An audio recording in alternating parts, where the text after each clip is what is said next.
After consulting closely with our allies and partners, with our military leaders and intelligence personnel, with our diplomats and our development experts, with the Congress and the Vice President, as well as with Mr. Ghani and many others around the world, I've concluded that it's time to end America's longest war. It's time for American troops to come home. This moment marked the failure of Operation Freedom's Sentinel, the official codename used by the United States government for the latter part of the war in Afghanistan. This moment also marked a new beginning, the rise of the Second Islamic Emirate of Afghanistan, or more commonly known as the Taliban. However, as soon as the Second Islamic Emirate of Afghanistan rose to power, the nation had been swallowed whole by a humanitarian crisis, though not because of misrule, as many would have expected, but because roughly $9.5 billion worth of Afghanistan's assets, as well as most foreign aid, had been frozen by the international community, plunging Afghanistan's already war-torn economy to breaking point, exacerbating poverty and causing the worst economic crisis the nation has faced in the past 40 years. Today, on True Stories, we will explore the details of the United States occupation, the rise of the Second Islamic Emirate of Afghanistan, and the Taliban's economic recovery plan for the years to come.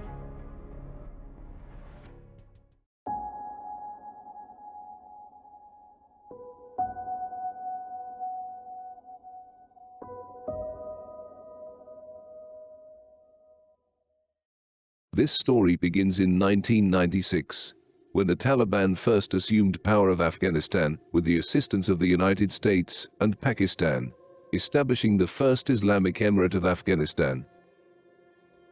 Shifting power away from the communist Afghan government, which had been installed by the Soviet Union, as well as the numerous Mujahideen warlords that once dominated the landscape.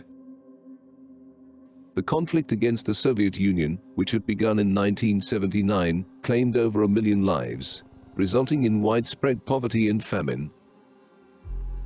And despite the Soviet expulsion, skirmishes would still continue in the countryside between the Taliban and numerous Mujahideen groups. This ongoing conflict further exacerbated Afghanistan's poverty crisis. This was when numerous non-governmental organizations, or NGOs, injected much-needed resources, vital in the supply of employment, food, healthcare, and reconstruction projects. However, the Taliban's strict interpretation of Islam, which was in accordance with the Hanafi school of Islam jurisprudence and the edicts of Mullah Omar, strained relations with the international community, often coming to odds with Western nations, especially surrounding the rights of women. This led to many NGOs revoking their funding agreements with Afghanistan and numerous nations not acknowledging the new administration as a legitimate government, with the exception of the United States, Pakistan, United Arab Emirates, and Saudi Arabia, all of whom were vital in alleviating Afghanistan's poverty crisis in the interim. Then, as the situation in Afghanistan was beginning to look brighter, everything changed on the 11th of September 2001, the last of 4 al-Qaeda attacks against the United States, killing 2,977 people and injuring 25,000 more. The attacks were orchestrated by Osama bin Laden, whom had recently taken refuge in the lands of Afghanistan, capitalizing on the lack of a central government in the years following the Soviet expulsion. His motives were revenge for sanctions against Iraq, the support of Israel, and military presence in Saudi Arabia. Then President of the United States, George Bush, requested that the Taliban immediately extradite Osama bin Laden and the rest of al-Qaeda to the United States, leaving no room for negotiation. Tonight, the United States of America makes the following demands on the Taliban. Deliver to United States authorities all the leaders of al-Qaeda who hide in your land.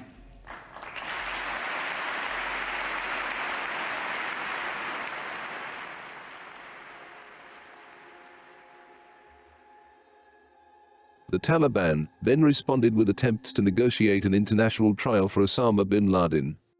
Osama is Muslim, and he is from citizen of Muslim country. He is related with Islam. We want to present Osama bin Laden to the High Court of Islam. We want the decision of Islam. We want to solve this problem through the Islamic law. And if we send Osama to America and to the other country, this will be not good.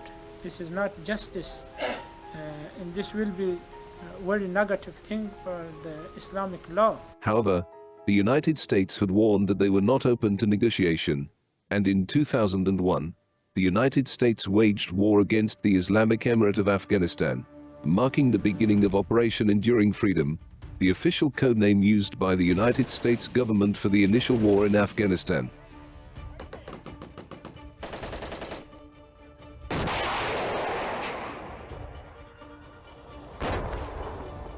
For many in Afghanistan, this was another invasion by a major power, with many being able to draw comparisons with the Soviet Union and their mission to implement a non-Islamic communist administration. The United States then paired with the Taliban's enemies, successfully ousting the Taliban from Kabul and forcing Osama bin Laden into hiding. The United States then established a new Republican government, the Islamic Republic of Afghanistan, in the Taliban's absence, effectively ending the first Islamic Emirate of Afghanistan, though the latter would still operate as an unofficial parallel government. However, the reality of United States occupation began to surface in 2010. Damning verified secret documents from the United States military were leaked via WikiLeaks, documents which revealed serious war crimes committed by international forces, including the United States, against Afghan civilians, which had resulted in hundreds of innocents dead. War crimes from ignoring rules of engagement to killing unarmed civilians. You're picking up the wounded. Yeah, we're trying to get permission to engage. Come on, let us shoot. A Bushmaster, Crazy Horse 1A. You're taking him. Bushmaster, Crazy Horse 1A. This is Bushmaster 7, go ahead. Roger, we have a black SUV or bongo truck picking up the bodies. Request permission to engage. Bushmaster 7, Roger. This is Bushmaster 7, Roger, engage. 1A, engage. Clear. Come on. Clear. Clear. We're engaged. Go. Coming around, clear. Roger. Trying to, clear. Even the Australian Defence Force came under scrutiny in 2016 for war crimes committed against the Afghan citizens.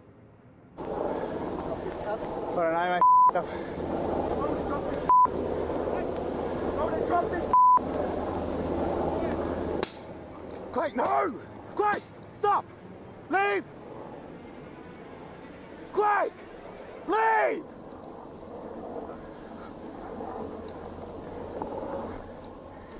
These incidents were so common that the United States implemented a reimbursement system with the new republic, paying a maximum of $2,500 to the affected families for each death, with average payments estimated to be around $1,500. To make matters worse, the leaks also revealed cases of U.S. operatives using child prostitutes. To ensure that the deteriorating image of the United States was reinvigorated, the leaks revealed that the United States engaged in psychological operations, paying off numerous media outlets, such as Radio Gaznoyan and the WACT News Agency, publishing stories and narratives that are in line with the United States' interests. Despite the PSYOPs seemingly being successful within the urban centers the United States had occupied, 80% of the Afghan population live in rural areas. Thus, the US-favored sentiment was not shared with the rest of the country, who are beyond the influence of the aforementioned media. The constant human rights abuses the United States committed whilst on Afghan soil only fueled the strength of the Taliban's recruitment, keeping the exiled government above water despite being faced against the favorite in modern, Western technology. We try and say that we're there to help and the Taliban are bad, But if we go in and we start destroying infrastructure or destroying their private vehicles and burning down their homes, it doesn't really send the right message. We're in Mogadishu. Smoke. And as soon as they leave, they're not going to help us anymore. They're just going to run straight back to the Taliban, who usually are not doing that. In light of these damning revelations on WikiLeaks, a massive shift in support for the U.S. occupation in the Middle East occurred. Many in the international community condemned the United States for their actions in Afghanistan and Iraq, with the latter deemed as an illegal invasion by the United Nations, as Saddam Hussein did not provoke the United States, as Osama bin Laden did with 9/11. The narrative of the United States evacuating from the Middle East began to take root. Let me take you quickly to Afghanistan, where the people have been living and dying through 10 years of this unjust, illegitimate war. And join me in holding out your hand to the hundreds of Afghans who marked the anniversary yesterday by marching in the streets of Kabul. Hundreds of Afghan people. Occupation, atrocities, brutality, said one sign, held by women in hijab, marching through the streets, in front of the police, in front of the military. This march condemned the U.S. as occupiers, demanded the immediate withdrawal of all foreign troops, cried out against the massacre of civilians, and they denounced Hamid Karzai as an American puppet. Interestingly, within months of the WikiLeaks disaster, the CIA had found its strongest lead yet for the location of Osama bin Laden, the primary purpose of the United States operations. And on the 2nd of May 2011, the United States assassinated the leader of Al-Qaeda, scoring yet another major victory for the United States forces against the Taliban. Good evening. Tonight, I can report to the American people and to the world that the United States has conducted an operation that killed Osama bin Laden, the leader of Al-Qaeda. This victory, despite being a national success for the United States, did not reflect in the polls, likely due to the growing awareness of the war crimes exposed by WikiLeaks, with record numbers of U.S. citizens speaking out against the military involvement in Afghanistan. Barack Obama was then pressured by the international community and U.S. lawmakers, primarily the Democrats, to sizably reduce military presence in Afghanistan, with Hamid Karzai even reiterating that the fight against terrorism is not in Afghan villages and houses. Then in the years to come, the United States would slowly reduce their presence in Afghanistan and continue to provide support to the newly established republic. However, allegations of widespread corruption in the new government began casting doubt on the public, eventually causing discontent towards the new administration, which the Taliban would capitalize on to firm up their strength. The Taliban's rising numbers were a cause for concern for the Republic and the United States, and when Donald Trump assumed power in 2017, the United States launched its most powerful non-nuclear bomb on a suspected Islamic State complex in the eastern Nangarhar province.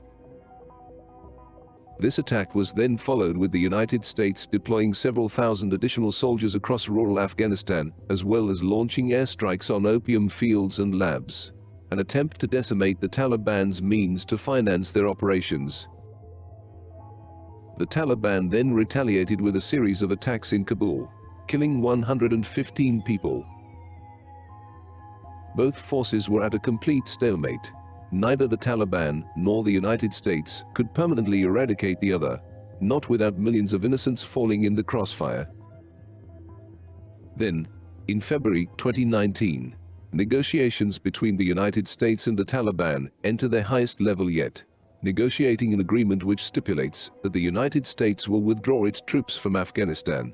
In exchange, the Taliban must block all international terrorist groups, such as Al-Qaeda and the emerging ISIS-K, from operating on Afghan soil. A year later, the United States and the Taliban sign a formal agreement in Doha, solidifying the aforementioned stipulations. Acting United States Defense Secretary Christopher C. Miller then officially announces plans to withdraw from Afghanistan. Good afternoon. I'm Chris Miller, Acting Secretary of Defense, and I'm here today to update you on President Trump's plan to bring the wars in Afghanistan and Iraq to a successful and responsible conclusion, and to bring our brave service members home. Meanwhile, tensions between the Taliban and the Republic began to rise, with the Taliban reiterating that the country should be governed through an Islamic system. Then in August 2021, Joe Biden announced to the world that the United States would withdraw from Afghanistan, leaving behind an established republic with a reported fighting force of 300,699, whilst the Taliban in comparison only have 80,000. Joe Biden was confident in the new republic's ability to repel the Taliban, even leaving behind $85 billion worth of military equipment. However, the deep-rooted corruption made the Republican Army crumble from the inside. Reports of officers not being paid began spreading from all corners. As a result, the Republican Army's leadership was in tatters. To make matters worse, reports of ill discipline and copious drug use was rife in the Republican Army. You're not ready. You don't have a helmet on. Najib doesn't have a rifle right now. How is he ready? It's like having 26 kids that I have to watch after. It really is. Ready would be on the road, staged, ready to move at 8:30.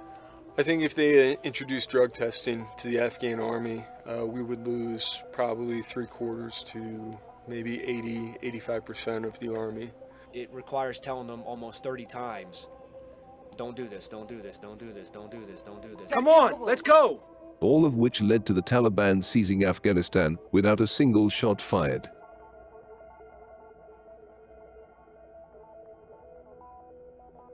The Islamic Republic of Afghanistan now fell, and the Second Islamic Emirate of Afghanistan took its place. There was widespread hysteria, generally amongst younger women and men who had grown up during the years of the American occupation, harboring memories of warfare and death, as well as the U.S. propaganda as revealed by WikiLeaks. Fears which still linger strongly within the societies of Afghanistan, stoked with cases of Taliban misrule. Since coming to power, Afghanistan has had their assets frozen and much of their foreign aid cut off, resulting in a dire humanitarian crisis. Afghanistan, since having been gripped with war since the Soviet Union, has been experiencing mass poverty for decades. As the Taliban has not been recognized as an official governing body, it has not been awarded the rights governments are due. As a result, the nation's assets continue to remain frozen, consequently killing innocent Afghans by way of starvation. The international community cannot condemn the Afghan people to collective punishment and starvation because they failed in their mission in Afghanistan. That has been our message, and from our part, again, if we hadn't taken the measures that we have taken and mitigated the effects of this humanitarian catastrophe that is taking place here in Afghanistan, I think we would have been in a far, far worse place at this moment. The measures which Mr. Balki mentioned was the breaking of deals with numerous nations and NGOs, providing temporary humanitarian relief despite the lack of international recognition of the new administration. The Taliban had struck agreements with the European Union, who has now pledged $1 billion in humanitarian aid, and the Afghanistan Reconstruction Trust Fund, managed by the World Bank, who has recently transferred $280 million. The United Nations also sent $32 million in cash and will continue to send $20 million per week until March. Numerous other nations, including India, Iran, and Pakistan, have also followed suit, sending hundreds of millions of dollars of food and medical supplies to the devastated nation. The Islamic Emirate of Afghanistan also announced their first budget of $508 million, covering the first quarter of 2022, with most funds used to back pay public staff and fund humanitarian aid. Despite these mammoth efforts, the freezing of the majority of Afghanistan's assets, paired with the freezing of the majority of Afghanistan's foreign aid, paired with lack of infrastructure, the United Nations estimates that 40 million Afghans are experiencing food shortages, with 10 million on the brink of starvation. Many Afghan families have had to resort to selling their children to afford food. Look behind you. You see her? Come here, he says. I swear to God, is she old enough to marry? No, but I sold her. His daughter Benazir is 8 years old. She was sold to another family to marry one of their sons when she reaches puberty. Do you know what we're talking about? Benazir doesn't answer. The United Nations also claimed that Afghanistan required a further $4.4 billion to completely alleviate the crisis, consequently launching the largest ever appeal for a single country for humanitarian assistance. And recently, between the 23rd and the 25th of January 2022, Norway had hosted a Taliban delegation, as well as numerous European Union officials and representatives from the United Kingdom, France, Germany, Italy, and the United States, for the purpose of discussing urgent Afghan matters. The agendas of the meeting were the legitimization of the newly installed administration, the concerns from foreign nations regarding women's rights, counter-terrorism, and most importantly, the urgent humanitarian crisis gripping Afghanistan. The meeting seemed to be an astounding success for the Taliban. Jamila Afghani, a women's rights activist, had even claimed that the Taliban were positive and displayed goodwill, listening patiently whilst responding to most of the concerns presented by the international community. This reportedly prompted curiosity from the present bodies to see if the Second Islamic Emirate of Afghanistan will stand up to their words. An important step for the welfare of the Afghan citizens and an opportunity for the newly installed administration to paint their image differently from the First Islamic Emirate. Which leads us to the future. What will Afghanistan be like decades from now? What plans does the Second Islamic Emirate have in store for its citizens and the world? Abdul Kahar Balki had alluded to what those plans may be. We seek engagement. We seek engagement with the United States, with the EU, with Russia, with China. We do not want Afghanistan to be a playground of competition. We want it to be an economic corridor and a space of cooperation. The economic corridor that Mr. Balki mentioned will potentially be a part of China's Belt and Road Initiative, the largest infrastructure project in the world. A vital part of the project is the China-Pakistan Economic Corridor, or CPEC, a $60 billion project that will connect Xinjiang with the ports in Pakistan. The Taliban have expressed their interest with joining CPEC, a prospect which China and Pakistan seem very keen on, as CPEC would then facilitate alternate trade routes between the Central Asian nations of Iran, Tajikistan, Uzbekistan, Pakistan, and China, all of whom engage in trillions of dollars worth of trade with one another every year. One of the major sources of income for the Taliban are highways, and if CPEC were to include Afghanistan and connect to the wider regions, the means to state funding would be astounding to say the least. Afghanistan also sits on $1 trillion worth of unexploited minerals and rare metals.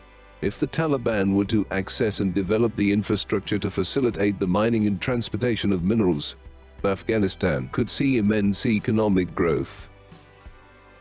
However, the primary issue and concern between all constituents are the threats of terrorism and theft. The Taliban, despite their claims, reportedly do not have full control over the entire nation, with the threat of terrorism being prevalent in some parts of Afghanistan. If the Second Islamic Emirate of Afghanistan were able to eradicate the presence of extremism, exploit the land's natural resources, and become part of China's Belt and Road Initiative, it is fair to say that Kandahar will be the next Doha. Thank you so much for watching True Stories. If you would like to donate to NGOs in Afghanistan, please have a look at this video's description. Please leave a like and a subscribe. And I will see you all next time.